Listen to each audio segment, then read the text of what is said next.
వేర్వేరు 2 కుటుంబాల నుంచి వచ్చినటువంటి అమ్మాయికి అబ్బాయికి వాళ్ళు పెరిగిన బ్యాక్గ్రౌండ్ ఆధారంగా వాళ్ళ ఆలోచన ధోరణి ఉంటుంది. ఇద్దరు కలిసినప్పుడు ఇద్దరికి కలిపినటువంటి ఒక ఆలోచన ఉండాలి. కానీ అహం డామినేట్ చేస్తుంది, లేదా చుట్టుపక్కల ఉన్నటువంటి వాళ్ళు చెప్పేది కూడా చాడీలు చెప్పటం, లేకపోతే నువ్వనే దాన్నల్లా ఆయన వివేదిస్తుంటే నువ్వెందుకు అట్టాగ తగ్గాలి అని ఈ అమ్మాయిని రెచ్చగొడతారు.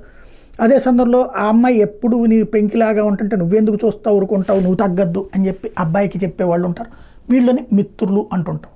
ఈ మిత్రుల కారణంగా వాళ్ళల్లో ఎవరి అభిప్రాయాలు వాళ్ళు బలంగా పెట్టుకోవడమే కాకుండా ఎదుటి వాళ్ళ పట్ల ఒక వ్యతిరేకతను పెంచుకుంటారు. ఆ తర్వాతన తమ బిడ్డలకి అది నూరిపోసేటటువంటి వాళ్ళు కొంతమంది ఉంటారు. కొంతమంది తల్లులు నూరిపోస్తే కొంతమంది తండ్రులు నూరిపోస్తుంటారు. ఇది ఒక మానసిక సంఘర్షణ చాలా ఇళ్లలో, మధ్యతరగతి ఇళ్లలో.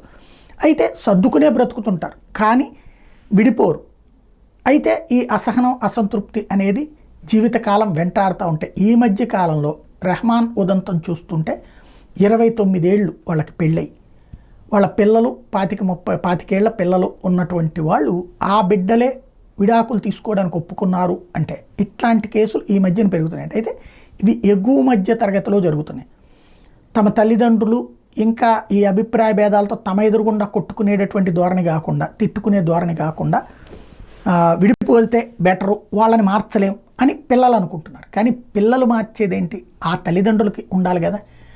లోకం మారుతున్నప్పుడు ఇద్దరి మధ్యన అవగాహన చేసుకోవడం అన్నటువంటిది అవతలి వాళ్ళ కళ్ళల్లో నుంచి మనం చూడటం ప్రారంభిస్తే ఒక మార్పు, లేదా ఇద్దరికి ఆమోదయోగ్యంగా ఉండేటటువంటిది మరొక మార్పు. ఇది సాధ్యం కాకపోవడమే సమాజానికి శాపం అవుతుంది.